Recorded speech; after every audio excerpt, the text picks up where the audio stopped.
Yes, afoyo matek, ankonya mosh, atila tiana chuli, afoyo.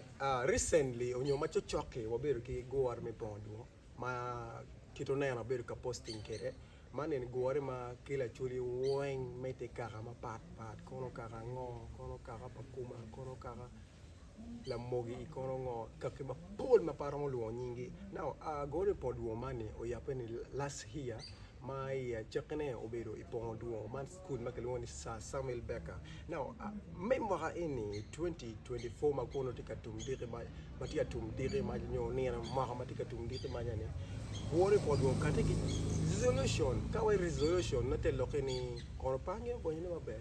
Kawa resolution no tiekin jami kuai jami mo merge yup kine mo merge team yo tak mo kare ma ginoni pere tek bora chuli ma mai kin gitie ma amir kwano 15 ma ko resolution man giti gena para bitch ma man beru mok beru chalo mok mage kate ke mage noni kaka ma chela chuli romo timo ne yo jo ma twin gitie me rocho pajo gi romo timo ne ma kin jami man neno gi giti gina para beach and ma chel tieni ma chel wa disseminate chek pakara now ika choke mo beri pong choke mo beri restore maka eni ikate ki chek pakara and chek en di kwa ko jema pol ma romo rocho gang now ikin resolutions magi apara beach na ma chel tieni disseminate chek pakara mai no ne chek pakara o mira gi pok o rom kin dano wen dano ngeni chek eni obe chek ma konya chole. Now, Mario will their one starts in 2025. Now, their one any polkar Oberuka when you look at mega their one any coin by you money. Only you ma actually romo iluki care me kwan palutino. Yen wanoni, ginoni, penny one no, but ginoni, ikachokaman ginoni, care me kwan palutina actually team and not food. So their one in Oberumo, ikin resolution maker no miracle yape or don't. In 2025 mai no ni lo ter mo pero katim page mabe you be community support me chulo ke gang kwan now resolutions ma there the proposal popularize coffee farming in Acholi. Now you can niche magen no anything Jimmy onyo kwai Jimmy makiforgi ingoma chuli knock fall matie polkar wana chuli po amar ivole wani cash crop pedon ya chuli machale yetie coffee kobe di chane chuli do mo ni coffee don ka mo ke coffee penny o mi do central ka ka ngeni coffee kobe di chane coffee don area mo ken so ikin jami ikin boy jami a para bit make katekere nyo mok make katekere mo mer ki team tieni o mer ki nen yo me iluker me for coffee e ngom me chuli. Now, me and when TNA, revamping of the 6 traditional schools take off. Now, the 6 traditional schools, I know TNA, my noni, Pongwongo, my enemy, Samuel Becker, la yibi collect ye, get on school, Sacred Heart get ye, school, my pari member, school, my chon, man, young get on my tech folly, actually sub region. One on school, I only went. Now, my beach TNA reintroduce cooperative societies. Kawa cooperative societies, man, and obero. Jai dul maga yam ma tiano mi luker palwa area ma pare mano bergen ma pira tek mi luker mit kilo lo ni ching dang mati e chalo a bole chop onyo group pa mege mo ma mi chele ching ma nyayo le ni ching now ma bichi e tiene promote actually language through standardization process.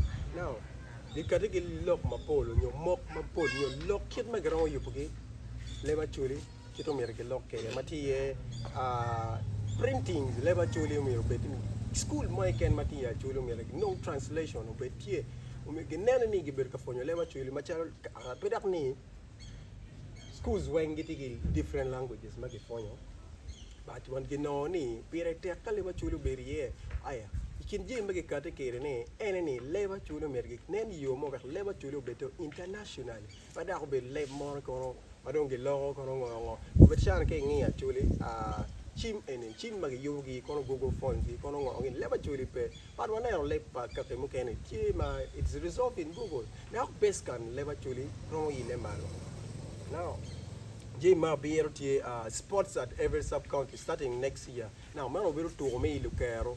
Moi lucero to Palutina actually. Yen what you talent Malia Lia Ikindano and talent only Omira is spreading around Kindano. Kinutino. Yen talent, Lutino Robert get talent, Lutina actually doing get talent for one Fupa drama being exposing talent. Kadon wakati kituma make mama Roma chat Lutina wakama pole. She known it. Any kweji mapol mawaroma team in machala wana chuli. Now, Mabon went to create a clear structure of implementation of resolution. Now, you are you need get machala resolutions in the kate. Woma wonu butimo, you woma go arbe pond, you woma kaka chuli betimo web.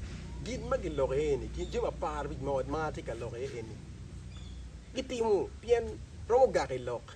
Polka dana wajini jemi ko gake lok no konye pe but ngoma gwe team work gidi ne po gake lok mi ati team gi implementing so ki kate gi gene po team mo mere gi work gi ne implementing no clear structures but ji mage money ko team me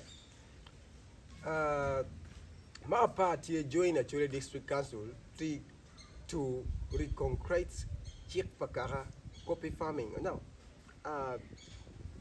you know ni mere gi ikin Why kaki mapari matie unyo ka maduong eni umir kinian kit minyo pokini owe pokongi mi farming gi for coffee gi peto yan gi uberu gen mapira ter now ma para chel tiene ni maintain the current horizontal relationship with the diaspora community polkar wajo ni actually ma wako ki gen but rocho pa uberu kanyoto ni actually ma wako miro winye ki actually magang actually mawaho iro chopayo aniang bene ni actually mawaho igi payom ni daro magang neno gi yo marach but iro chopayo bin ka wacho ni ko inen yo me ye kolok matie wek mo what gi resolving kujo beri ken jo mawaho man magluwo ni diaspora kujo beri ken jo mawaho man magluwo ni diaspora ki jo magang wek gi nen yo me developing gang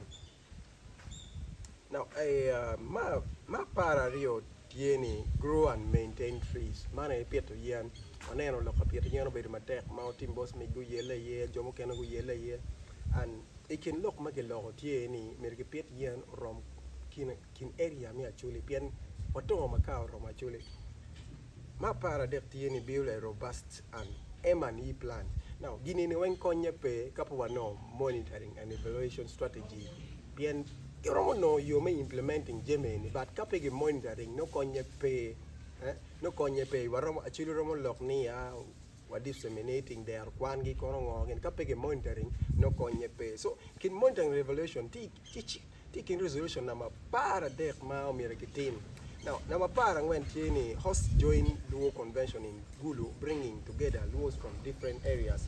Let's say Kenya, Tanzania, South Sudan, Ethiopia, DRC and others because ginione actually tika mabun event man magaloni luo conventions man obe event ma onopanyo really makelo but any obe event magordo actually weng mati area when pole maro team Canada tale 2025 po team Canada and inoni event any kelo tina actually maktika mapol and ginione event eno miro bet ka team Gulu wa kill with choma tika mabonyo weng gang karachiel now, ma keep reconcile the road factions.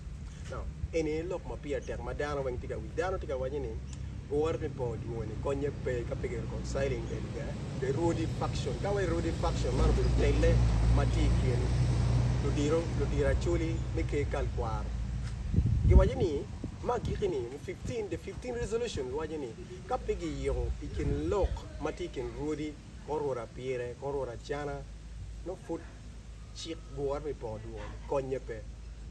Afoy matek, afoyo, bikati kilok ma poll, kenji ma poll, magalok Gurreme Pongwongo. Make sure you subscribe to my channel, like, share, and comment. Afoy.